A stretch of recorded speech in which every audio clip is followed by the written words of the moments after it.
Um, so evidence-based treatments, are we improving outcomes and which treatments help? Perthes disease is now more than a century old in terms of our knowledge of Perthes disease, and we all know it as the idiopathic avascular necrosis of the capital femoral epiphysis in children. In spite of over 100 years, what do we have in terms of evidence as far as the treatments are concerned?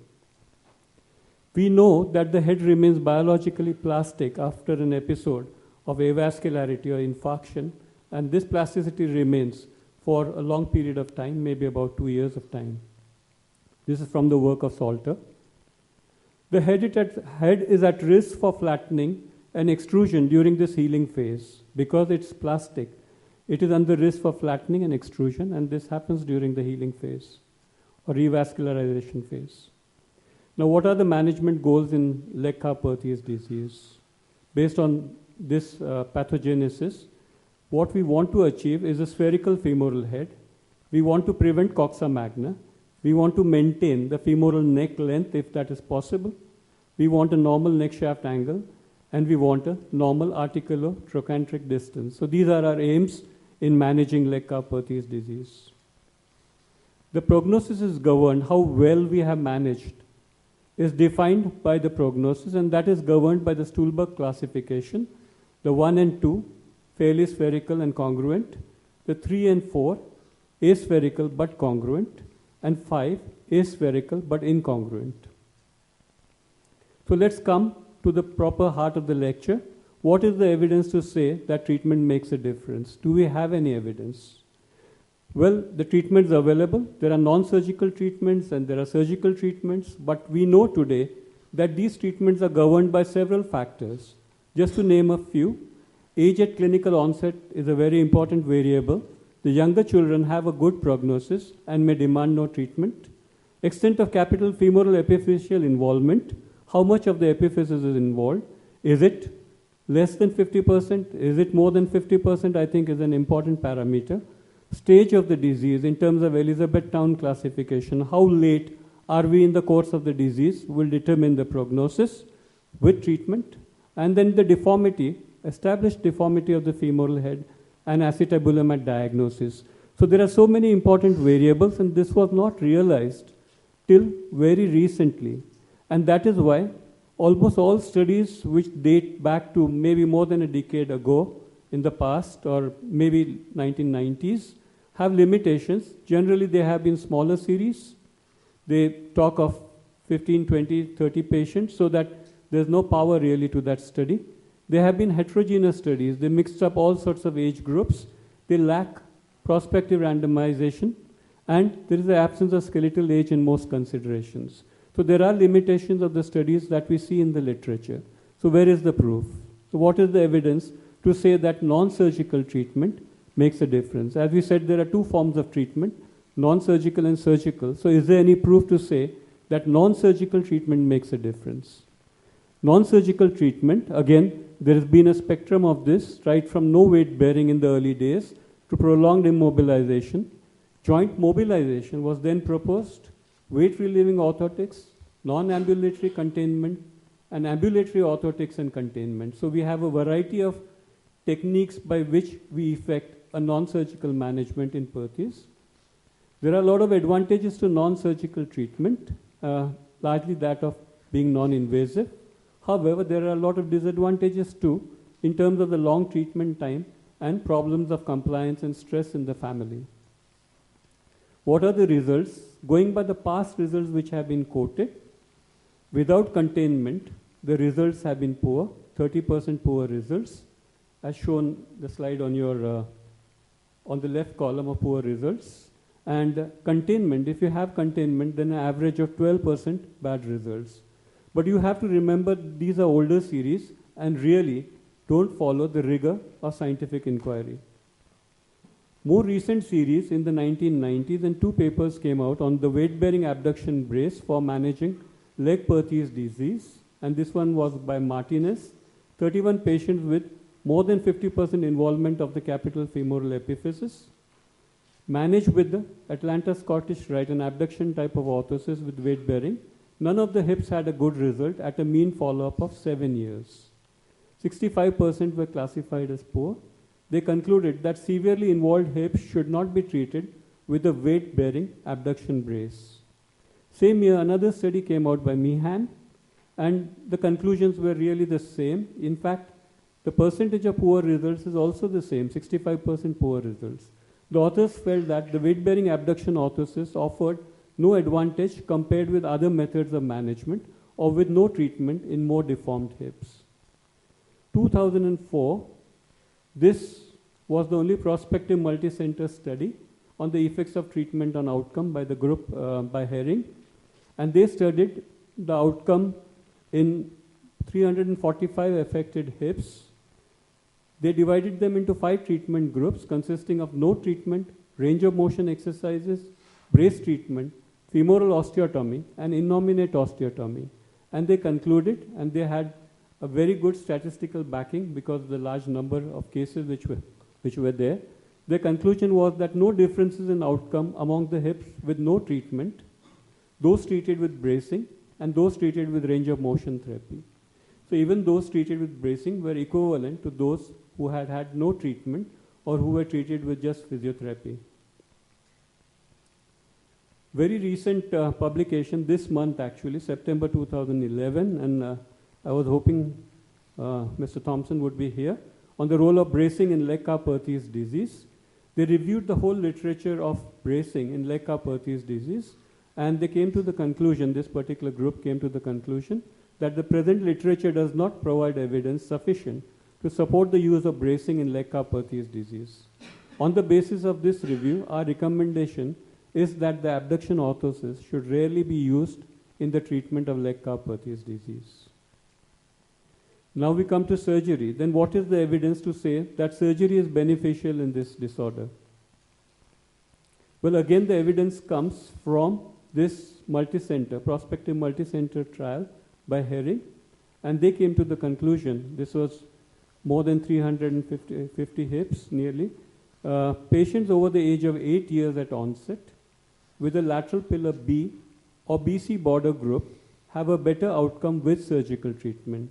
So there were different groups, and there were groups which had no treatment, there were groups which had surgery, and in the surgical group they had those treated by femoral osteotomies and those treated by innominate osteotomies. And their conclusion that patients over the age of 8 years at onset with a lateral pillar B or BC border group have a better outcome with surgical treatment. Type C cases often have poor results despite treatment, and children less than 8 years of age, they made the statement, and definitely less than 6 years of age, really there is no difference between surgical treatment and no treatment. I mean, they don't need any treatment. The results are as good without treatment as with treatment. Surgical methods most predictable in the Dallas study. The conclusions, type B is helped by surgery. Type C, there is no benefit, but they studied only the simpler containment methods, femoral osteotomy and Salter osteotomy. So which surgery? What is the evidence for which surgery, femoral versus acetabular? Which should we be doing? Surgical containment was translated in terms of a femoral varus osteotomy very early. However, larger series came up from the work of Sorrell, Axer, and Lloyd Roberts and Tony Cattrall. And in 1976, Lloyd Roberts and Cattrall wrote on the indications for and the results of femoral osteotomy in Perthes disease. Varus osteotomy gives a good result, and you can see this case here with a more than 3 years follow-up. A badly fragmented femoral epiphysis with extrusion, and the end result after a varus osteotomy. However, the results of this prospective multi-center study, the conclusion was that when you take the osteotomies, whether it's a femoral osteotomy or an innominate osteotomy, treatment is beneficial. Surgical treatment is beneficial, especially in the group B and BC. But as far as the technique of surgery, whether you do a femoral varus osteotomy or you do an innominate osteotomy, it doesn't seem to make any difference. In 2008, WIG, from a multi-center study, this is the next multi-center study from Norway, and they enrolled 28 hospitals in Norway. They took patients over 6 years of age with more than 50% necrosis, that's Cattrall 3 and 4, and they assigned them to 3 methods of treatment: physiotherapy, abduction orthosis, and proximal femoral varus osteotomy, 71 patients. Their conclusions: in children over 6 years of age at diagnosis with more than 50% femoral head necrosis, proximal femoral varus osteotomy yielded a significantly better outcome than orthosis or physiotherapy. So here is more support for surgery, especially in children more than 6 years of age who have more than 50% femoral head involvement. They recommended this sort of osteotomy in children aged 6 years and over at the time of diagnosis, with hips having more than 50% femoral head necrosis. They also had the group which had abduction bracing, and they concluded, because the results were uniformly poor, they said that this should be abandoned in Perthes disease. As far as innominate osteotomy, the evidence comes from Salter's paper in 1984. They compared non-operative management with managing patients surgically with the innominate osteotomy. The innominate osteotomy group had 6% poor results.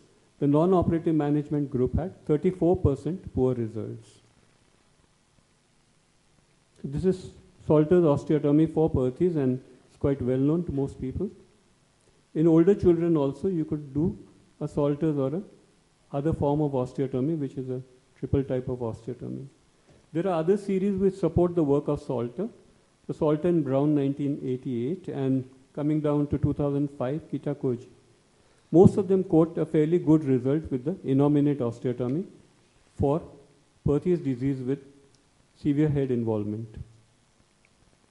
Now what about combined pelvic and femoral osteotomy? In the older child, in very severe involvement, there are inherent limitations of doing a femoral osteotomy or a Salter's procedure, because you really cannot contain the head fully with a Salter's procedure in that age group. And that is why a combination treatment arose between pelvic and femoral osteotomy way back in 1985, Olney and Asher, and Crutcher and Staheli, and then the last papers to last year. In fact, there are more papers, but Vukasinovic in 2009. These papers quoted an improvement vis-a-vis the natural history. Also, improvement of femoral head sphericity was found with growth. So this is Staheli's paper on combined osteotomy, varus osteotomy and the innominate procedure for Perthes.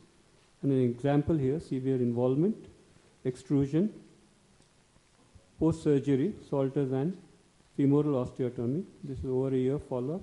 And at the age of 11, this is 4 years follow-up. You see that the head has remodeled very spherically. The last thing I want to touch upon is advanced containment methods for Lecca-Perthes disease and results of triple pelvic osteotomy. Now it was found that if you do Salter's procedure, in some of these cases, it's difficult to get a containment, especially because you tend to get some sorts of impingement in these cases. And that is why triple pelvic osteotomy actually frees the acetabulum much better, so that you are able to cover the femoral head very well. They had 40 hips. Again, this study has just come, this came in December 2010. 40 hips in 39 patients with a 3-year minimum follow-up. 4 patients of this group required further reconstructive surgery. So severe involvement. However, nearly 89% fair to good results, so that you could improve the results of management by using advanced techniques of containment like triple for certain types of cases which may not be amenable to doing just a Salter's procedure. So this is 39 out of 40 hips were pain-free, 5 patients had a mild limb, and no significant limb length discrepancy. So sequence pre-op, this is pre-op on the MRI, and containment with the triple osteotomy, 7 years post-operative. So meta-analysis of all that I have been saying, surgical intervention for containment, we know that it helps.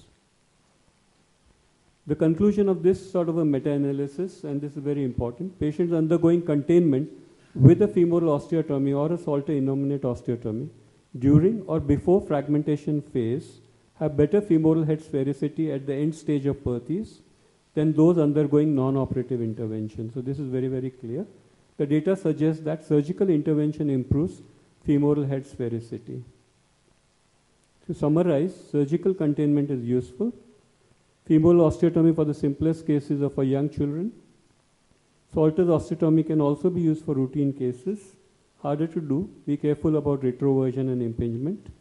And for the older children with more severe perthes, older cases B, C or C category, heading C, Salter and Varus, or triple osteotomies, triple pelvic osteotomies. So I thank you very much for your attention. This was just touching the evidence base. What do we have in the literature today as far as Perthes disease is concerned? There are areas we still don't have enough. For example, arthrodiatesis, for example, hip arthroscopy, or biological forms of treatment and some other forms of treatment. We don't have enough data.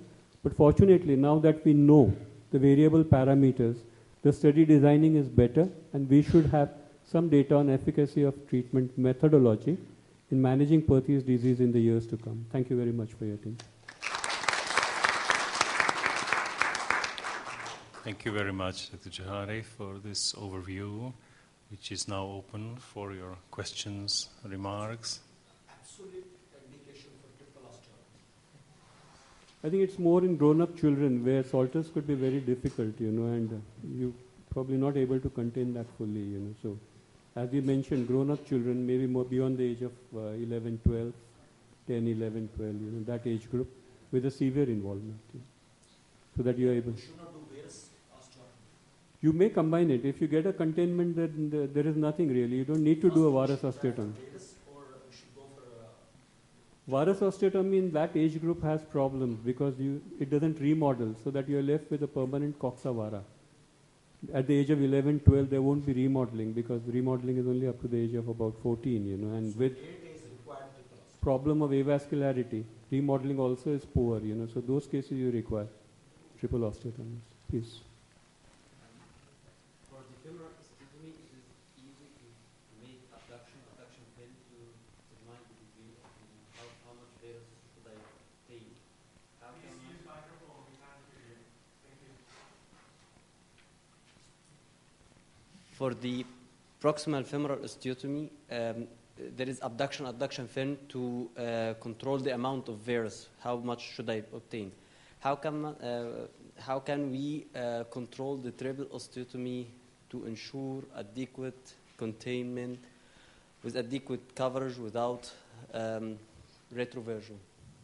Yes, in most of the cases you need about 25 to 35 degrees of varus, so somewhere around 30 degrees of varus is required in most of the cases, But if you want to be very precise, you could do an arthrogram intraoperatively. You could do an arthrogram and check the containment. Yeah, Ashok, you review those literatures, and the problem of evidence-based. Morpori's statistic in meta-analysis has a big problem, is heterogeneity. Because the paper are not written in the same fashion, same good study with a group or randomized trial or trial type of study. So put all the series together, the heterogeneity is a problem. Try to do a good meta-analysis. That is true, That is what I mentioned earlier, so that the real scientific work has actually just started now, That's the problem, we lost nearly 90 years, in actually coming to the study design. The problem has been of design. Any more questions? Thank you very much.